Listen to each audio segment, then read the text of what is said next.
ദൈവത്തിൻ്റെ അതിപരിശുദ്ധമായ നാമം വാഴ്ത്തപ്പെടുമാറാകട്ടെ. പഴയ നിയമത്തിൽ പുരോഹിതനും പ്രവാചകനും ചെയ്തുകൊണ്ടിരുന്ന ജോലികൾ പുതിയ നിയമ കാലഘട്ടത്തിൽ ഇടയൻ ആണ് യഥാർത്ഥത്തിൽ ചെയ്യേണ്ടത്. നമുക്കതിനെക്കുറിച്ച് ഒന്ന് ആഴമായിട്ട് ചിന്തിച്ച് നോക്കാം.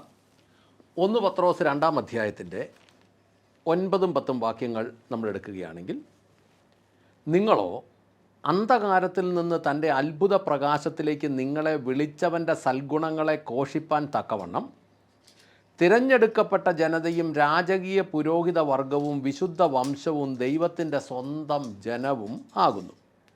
മുമ്പേ നിങ്ങൾ ജനമായിരുന്നില്ല, ഇപ്പോഴോ ദൈവത്തിൻ്റെ ജനം.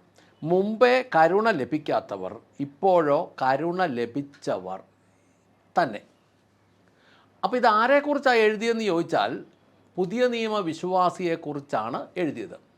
പുതിയ നിയമ വിശ്വാസിയെ ദൈവത്തിൻ്റെ വചനം വിളിക്കുന്നതാണ് രാജകീയ പുരോഹിത വർഗം എന്ന് പറഞ്ഞാൽ, ദൈവവചനത്തിൻ്റെ വ്യവസ്ഥയ്ക്കനുസരിച്ച് അക്ഷരികമായി ദൈവവചനം എന്തു പറഞ്ഞോ അതനുസരിച്ച് അതിൻ്റെ വ്യവസ്ഥയിൽ ജീവിക്കുന്നവനെ ദൈവം വിളിക്കുന്ന പേരാണ് രാജകീയ പുരോഹിത വർഗം.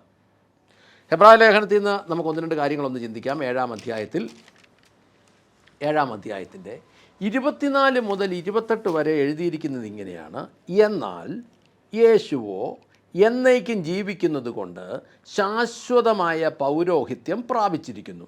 അതുകൊണ്ട് താൻ മുഖാന്തരം ദൈവത്തോടടുക്കുന്നവർക്ക് വേണ്ടി പക്ഷപാതം ചെയ്യുന്നതിന് സദാ ജീവിക്കുന്നവനാകയാൽ അവിടുന്ന് അവരെ പൂർണ്ണമായി രക്ഷിപ്പാൻ പ്രാപ്തനാകുന്നു. ഇങ്ങനെയുള്ള ഒരു പുരോഹിതനത്രേ നമുക്ക് ആവശ്യമുള്ളത്. പവിത്രൻ, നിഷ്കളങ്കൻ, നിർമ്മലൻ, പാപികളിൽ നിന്ന് വേർപെട്ടവൻ, സ്വർഗത്തേക്കാൾ ഉന്നതൻ, മറ്റു മഹാപുരോഹിതന്മാരിൽ നിന്ന് അവിടുന്ന് വ്യത്യസ്തനാണ്. ആദ്യം സ്വന്തം പാപങ്ങൾക്ക് വേണ്ടിയും പിന്നെ ജനത്തിൻ്റെ പാപങ്ങൾക്ക് വേണ്ടിയും ദിവസം തോറും യാഗം കഴിക്കേണ്ട ആവശ്യം അവിടുത്തേക്കില്ല. തന്നെത്താൻ യാഗമർപ്പിച്ചുകൊണ്ട് അവിടുന്ന് അത് എന്നേക്കുമായി നിർവഹിച്ചുവല്ലോ. ന്യായപ്രമാണം ബലഹീനരായ മനുഷ്യരെ മഹാപുരോഹിതന്മാരാക്കുന്നു. എന്നാൽ ന്യായപ്രമാണത്തിന് ശേഷം വന്ന ആണയുടെ വചനമോ സമ്പൂർണനായിരിക്കുന്ന പുത്രനെ എന്നേക്കും മഹാപുരോഹിതനായി നിയമിച്ചു. അപ്പോൾ ഇന്നത്തെ പുതിയ നിയമ വ്യവസ്ഥയിലുള്ള വിശ്വാസിയായ രാജകീയ പുരോഹിത വർഗത്തിൻ്റെ മഹാപുരോഹിതൻ എന്നത് യേശുക്രിസ്തുവാണ്. ഈ യേശുക്രിസ്തു എന്നും പാപങ്ങൾക്ക് പരിഹാരത്തിന് ബലി അർപ്പിക്കുന്ന ആളല്ല. ഒരിക്കൽ അർപ്പിച്ചു, പിതാവിൻ്റെ വലതുഭാഗത്ത് നിന്ന് തന്നിലൂടെ മാത്രം സമീപിക്കുന്നവർക്ക് തിമോത്തിയോസിൻ്റെ പുസ്തകം 2-ാം അധ്യായത്തിൻ്റെ 5-ാമത്തെ വാക്യം അതാ പറയുന്നത്, ദൈവം ഒരുവനത്രേ, ദൈവത്തിനും മനുഷ്യർക്കും മധ്യസ്ഥനും ഒരുവനത്രേ, മനുഷ്യനായി തീർന്ന യേശുക്രിസ്തു. അപ്പോൾ ഒറ്റ മധ്യസ്ഥനേ ഉള്ളൂ.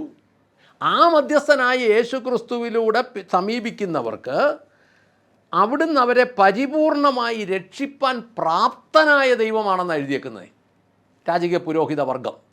ഇനി ഹെബ്രായ ലേഖനം തന്നെ 10-ാം അധ്യായത്തിൽ അതിൻ്റെ 10-ാമത്തെ വാക്യം ഇങ്ങനെ എഴുതിയിരിക്കുന്നു: ഈ ഇഷ്ടത്താൽ യേശുക്രിസ്തു ഒരിക്കലായി നടത്തിയ ശരീരയാഗത്തിലൂടെ നാം വിശുദ്ധീകരിക്കപ്പെട്ടിരിക്കുന്നു.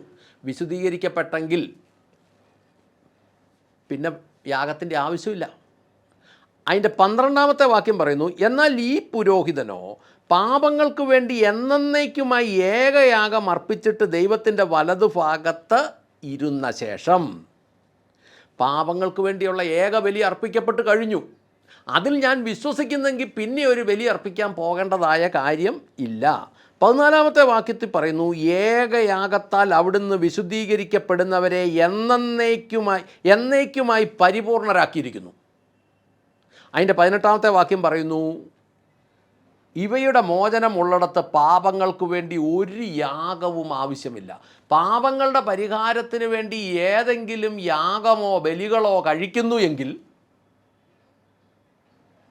പല ബലികളും തുടങ്ങുന്നത് തന്നെ ഈ ബലി അർപ്പിക്കാമെന്നും പറഞ്ഞാൽ, അങ്ങനെയാണെങ്കിൽ അതൊന്നും ദൈവവുമായിട്ടോ ദൈവപുത്രനുമായിട്ടോ യാതൊരു ബന്ധമുള്ള കേസല്ല.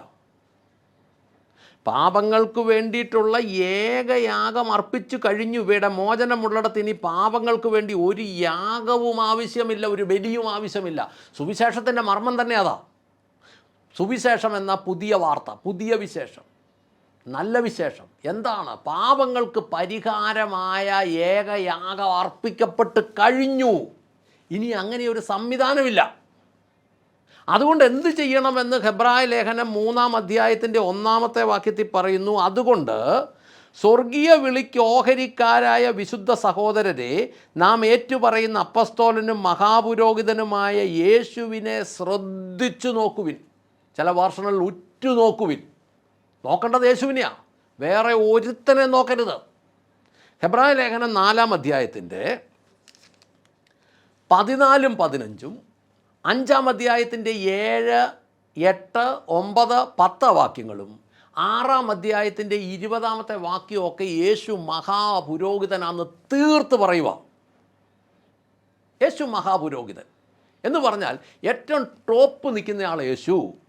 1 കൊറിന്ത്യർ 3-ാം അധ്യായത്തിൻ്റെ 9-ാമത്തെ വാക്യത്തിൽ പൗലോസ് എഴുതിയിരിക്കുക, ഞങ്ങൾ ദൈവത്തിൻ്റെ കൂട്ടുവേലക്കാർ, നിങ്ങൾ ദൈവത്തിൻ്റെ വയൽ, ദൈവത്തിൻ്റെ ഗൃഹനിർമ്മാണം. മലയാളത്തിൽ അങ്ങനെ എഴുതിയേക്കുന്നത്.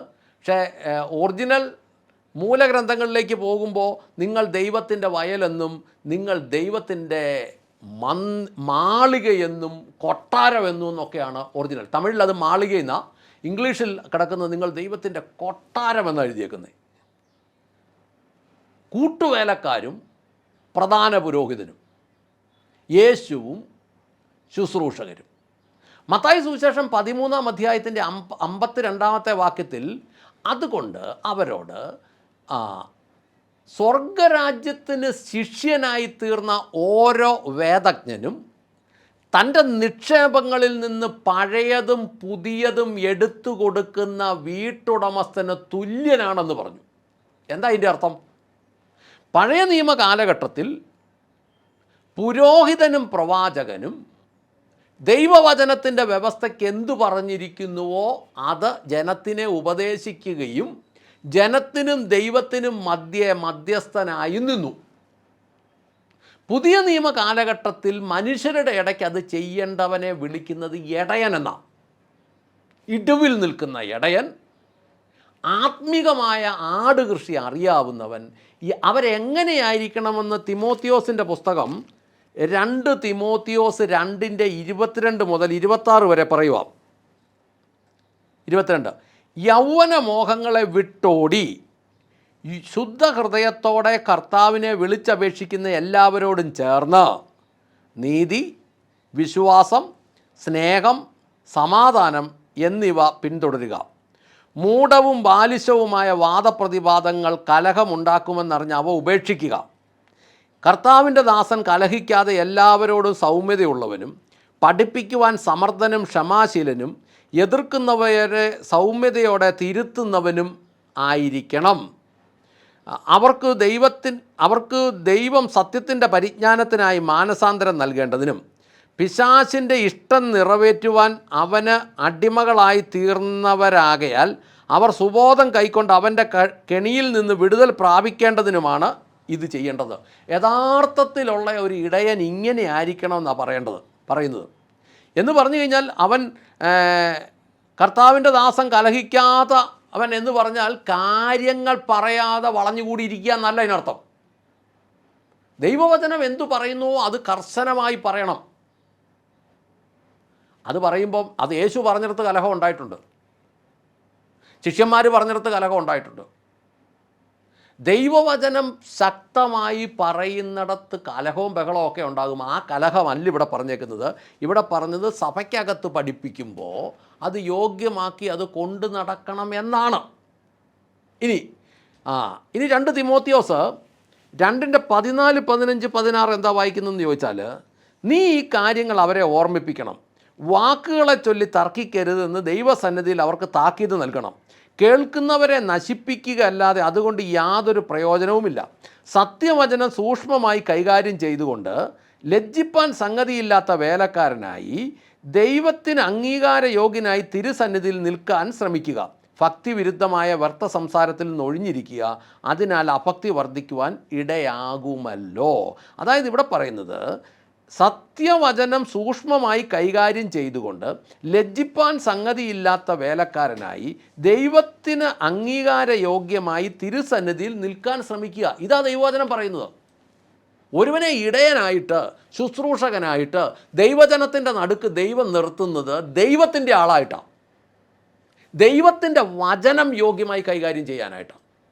അങ്ങനെയെങ്കിൽ രാജകീയ പുരോഹിത വർഗവും അവരുടെ ശുശ്രൂഷയിൽ ദൈവം അവരെ നിയമിച്ചിരിക്കുന്ന ഇടയനും യോഗ്യമായി നിൽക്കാനായി നമുക്ക് പ്രാർത്ഥിക്കാം. സ്വർഗസ്ഥനായ ഞങ്ങളുടെ നല്ല പിതാവേ, ഞങ്ങളുടെ കർത്താവായ യേശുക്രിസ്തുവേ, പരിശുദ്ധാത്മാവായ ഞങ്ങളുടെ നല്ല ദൈവമേ, തിരുവചനത്തിൽ കർത്താവെ, പഴയ നിയമ കാലഘട്ടങ്ങളിൽ പുസ്തകങ്ങളിൽ ദൈവവചനത്തിൽ പേരുവന്ന അങ്ങയുടെ ശക്തരായ പ്രവാചകന്മാരും പുരോഹിതന്മാരും ദൈവത്തിന് വേണ്ടി നിന്നതുപോലെ ഇന്നത്തെ കാലത്ത് സ്വർഗത്തിലെ ദൈവത്തിൻ്റെ പ്രതിനിധിയായി ഭൂമിയിൽ നിൽക്കുവാൻ, ജനത്തിനു വേണ്ടി നിൽക്കുവാൻ, കാര്യങ്ങൾ പഠിപ്പിക്കുവാൻ കർത്താവെ അങ്ങയുടെ മക്കളെ, ശുശ്രൂഷകരെ പ്രത്യേകിച്ച് ഒരുക്കണമേ എന്നും അതിനനുസരിച്ച് ദൈവത്തിൻ്റെ സന്നിധിയിൽ യോഗ്യമായി ക്രമീകരിക്കപ്പെടുവാൻ അണികളെ, വിശ്വാസികളെ, മക്കളെ ദൈവം ക്രമീകരിക്കണമെന്നും കർത്താവെ എല്ലാം ദൈവം യോഗ്യമായി ചെയ്തും സഹായിക്കണമേ എന്ന് പ്രാർത്ഥിക്കുന്നു.